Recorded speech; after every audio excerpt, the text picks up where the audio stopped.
شروع کرتا ہوں اللہ کے نام سے جو بڑا مہربان اور نہایت رحم کرنے والا ہے۔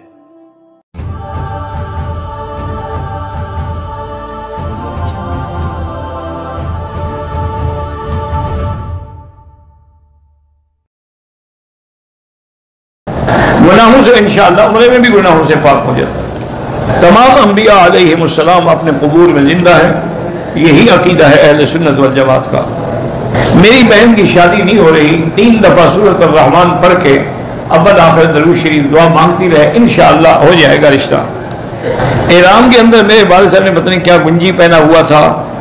بہرحال اللہ کے سوا کوئی کسی کی امداد نہیں کرتا، نہ حضرت خضر امداد کرتے ہیں نہ کوئی اور امداد کرتا ہے۔ امداد کرنے والی ذات صرف اللہ کی۔ حضرت خضر کے بارے میں بعض علماء کہتے ہیں کہ زندہ ہیں، لیکن اکثر کی رائے یہی ہے کہ وہ فوت ہو چکے ہیں۔ کچھ لوگ ظاہر بن کے لوگوں سے پیسے مانگتے ہیں، ایسے لوگوں کو پیسے نہیں دینے چاہیے۔ اگر کسی کمپنی میں روپے انویسٹ کیے جائے، پہلے یہ دیکھا جائے گا نا وہ کمپنی کام کیا کرتی ہے۔ اگر اس کا کام اسلامی ہے پھر انویسٹ کرو، اگر وہ شراب بیچتی ہے پھر اس میں پیسے انویسٹ کرو کہ تم بھی برابر کے گناہ گار ہو۔ سگریٹ بیچتی ہے، تمباکو بیچتی ہے، تم بھی گناہ گار ہو۔ پہلے یہ تحقیق تو کرو نا وہ کرتی کیا ہے کمپنی۔ مدینے سے آیا، عمرہ کر لیا ہے، اور اب مسجد عائشہ سے دوبارہ عمرے کے لیے احرام کو دھونے کی کوئی ضرورت نہیں ہے۔ عمرہ کرنے سے احرام پلید نہیں ہو جاتا۔ نیت دل میں ہوتی ہے کہ ہم عشاء کی نماز کے لیے بیٹھے، بس یہی نیت ہے، اللہ اکبر۔ زبان سے کہہ دو استحضار ہے، نیت دل میں ہوتی ہے۔ لڑکی سید زادی ہو اور شیعہ سے نکاح نہ کرو۔ سید سے تو خیر نکاح ہو سکتا ہے لیکن شیعہ سے نہ کرو، کیونکہ بعد میں جب اولاد ہوتی ہے نا بڑے فتنے پیدا ہوتے ہیں۔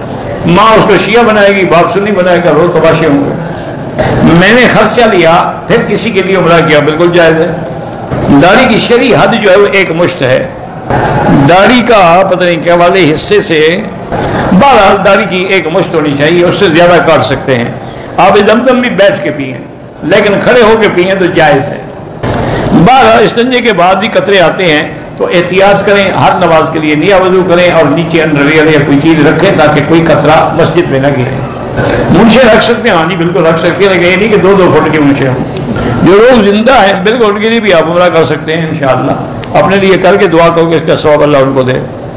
حضور کے زمانے مثال سے لے کر آج تک حرم شریف اور مسجد نبی میں جماعت سے نماز ہوتی رہی یا درمیان میں کوئی رکاوٹ وغیرہ جاری ہوئی؟ نہیں، بالکل نہیں، بالکل نماز ہوتی رہی اور صحابہ اسی طرح پڑھتے رہے جیسے حضور پاک نے پڑھائی ہے۔ پھر تابعین مجتہدین نے بھی انہی سے لیا ہے، اپنی طرف سے تو کوئی مسئلہ نہیں بنایا۔ اگر احرام ہم ہوٹل سے باندھ لیں، مسجد عائشہ جا کے وہاں سے نیت کر کے آ جائیں، بالکل جائز ہے۔ کہتے ہیں کہ میاں بیوی کو اپنے جسم کے ہر حصے کو چومنا جائز ہے، بالکل جی مزے سے چومیں، اچھی بات ہے۔ کلمہ بھی پڑھتے رہو، حجر اسود بھی چومتے رہو اور عورتوں کی شرمگاہیں بھی چومتے رہو۔ یہ نصیب کی بات ہے۔ کسی کو حجر اسود ملا، تمہیں عورت کو بدن ملا۔ مرغی کو ذبح کر کے فوراً گرم پانی میں نہ ڈالیں، کیونکہ جب ذبح کر کے گرم پانی میں ڈالتے اس کا خون اوپر چڑھ جاتا ہے۔ 5-10 منٹ کے بعد جب ٹھنڈی ہو جائے پھر ڈالیں۔ تمام عورتیں بدن سے لگ جاتی ہیں، اللہ نیتوں میں جانتے ہیں۔ تم بدن لگتے ہو تو قیامت میں پکڑے جاؤ۔ اتفاقاً لگ گیا تو کوئی بات نہیں۔ ایک آدمی اپنی دکان پہ بیٹھا ہوا تھا، اس کو کسی نے قتل کر دیا۔ اب یہ نہیں پتہ چل رہا کہ کس نے قتل کیا، اور اس کی امی کو خواب میں آ رہا ہے کہ فلاں رشتہ دار کے خواب پر مقدمے نہیں چلتے، نہ خواب کا کوئی اعتبار ہے۔ بہرحال اس کا قتل رائے گا نہیں جائے گا۔ لا یسرف فی القتل، اللہ کا حکم ہے کہ قتل میں زیادتی نہ کرو، اس کی ہم مدد کرتے ہیں تو انشاءاللہ اصل قاتل پکڑے جائیں گے۔ آج یا کل 2 طواف اکٹھے کر کے بعد میں 2 رکعت پڑھ سکتے ہیں۔ دوران طواف حجر اسود کو بوسہ دینا، رکن یمانی کو ہاتھ لگانا ہے۔ ایجنٹ کے بنانے سے محرم تھوڑا بن جائے گا۔ حبیبہ میری بھتیجی بیمار ہے، اللہ شفا عطا فرمائے۔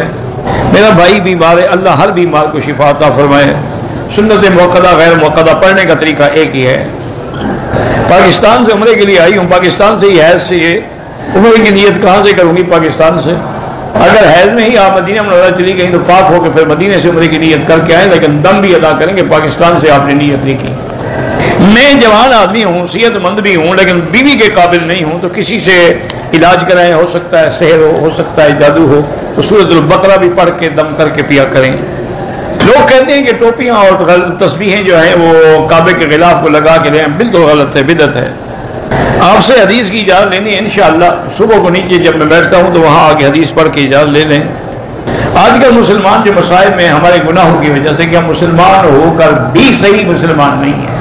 مسلمان بھی ہیں سود کھاتے ہیں، مسلمان بھی ہیں جھوٹ بولتے ہیں، مسلمان بھی ہیں ڈاکے مارتے ہیں، قتل کرتے ہیں، تو پھر کیسے نام کے مسلمان ہیں، کام کے نہیں ہیں. میری ایک پنجابی عورت سے بات ہوئی، اس نے کہا کہ پردہ جو ہے نا وہ دل کا ہوتا ہے، بدن کا نہیں ہے. تو جو کپڑے پہنے ہوئے وہ بھی اتار کے پھرے، وہ کیوں پہنے ہوئے ہیں؟ دل کا پردہ ہے، کپڑے پہننے کی کیا ضرورت ہے؟ انا للہ و انا الیہ راجعون. زمزم کے بارے میرا بھائی جس طرح لے جا سکتے ہو لے جاؤ. اللہ ہر بیمار کو شفا عطا فرمائے. راستے میں احرام تھا، مچھر کاٹ رہے تھے، مارنے کی کوشش، مچھر مر گیا تو کوئی حرج نہیں، کچھ نہیں ہوتا. احرام میں مچھر مارنے کی ضرورت ہے. ایک بندے پہ دم آ گیا، وہ گروپ والے نہیں کھا سکتے. دم کا گوشت جو ہے مکے کے فقراء اور غریبوں کو تقسیم کیا جائے. کہتے ہیں جی کہ سگریٹ پینا حرام اس لیے حرام ہے کہ تم اپنے پیسے کو خود جلاتے ہو، اور اپنے پیسے کو جلانا حرام ہے. اس لیے حرام ہے کہ اس کے پینے سے آدمی کو نعوذ باللہ کینسر تک ہو جاتا ہے. مغرور تحریمی جو ہے وہ بھی تو حرام کے قریب ہوتا ہے، فرق کیا پڑے گا؟ 1,00,000 کا ثواب جو ہے پورے مکے کے شہر میں ملتا ہے. سب مسجد الحرام ہے. میری والدہ بیمار ہے، اللہ ہر بیمار کو شفا دے. میں توبہ کرتا ہوں لیکن پھر گناہ کر بیٹھتا ہوں. توبہ کرتے رہو اور اچھے لوگوں کی صحبت اختیار کرو. جب تک اپنی صحبت نہیں بدلو گے گناہ نہیں چھوٹیں گے. والد والدہ نے عمرہ کیا ہوا ہے، ان کا بیٹا ان کی طرف سے عمرہ کا ہاں جی کر سکتا ہے. دعا سجدے میں کرنی چاہیے، وہ بہت زیادہ قریب ہے. لیکن جب نفل نماز پڑھ رہے ہیں، فرض نماز میں تسبیحات زیادہ کریں. زکوٰۃ کے پیسے سے مسجد تعمیر نہیں ہو سکتی. میرا بھائی بیمار ہے، اللہ شفا عطا فرمائے. میری شادی کو 14 سال ہو گئے، 4 بچے ہیں، بیوی ہر وقت لڑتی رہتی ہے، تو اور شادی کر لو، ٹھیک ہو جائے گی نا. جب دوسری شادی کرو گے تو انشاءاللہ پہلی خود بخود ٹھیک ہو جائے گی. اچھا اور دونوں لڑیں تو پھر تیسری کر لو. اور ہم کہتے ہیں جب تیسری شادی کر لو پھر کوئی بھی نہیں لڑتا. اللہ عالم. غسل کے بعد وضو نہ کرو، نماز ہو. اگر پہلے تم نے وضو کیا ہے اور وضو کی نیت کی ہے پھر غسل کیا ہے، پھر وضو کی ضرورت نہیں ہے. اگر پہلے نیت ہی نہیں کی، کلی نہیں کی، غرارہ نہیں کیا، پھر دوبارہ وضو کرنا پڑے گا. مسجد عائشہ سے عمرہ بالکل ہو سکتا ہے. غسل کرنا ضروری نہیں، سنت ہے، کر دو تو اچھی بات ہے. عمرہ کرنے سے حج فرض نہیں ہو جاتا. ہمیں اجازت ہی نہیں ملے گی تو حج کیسے فرض ہوگا؟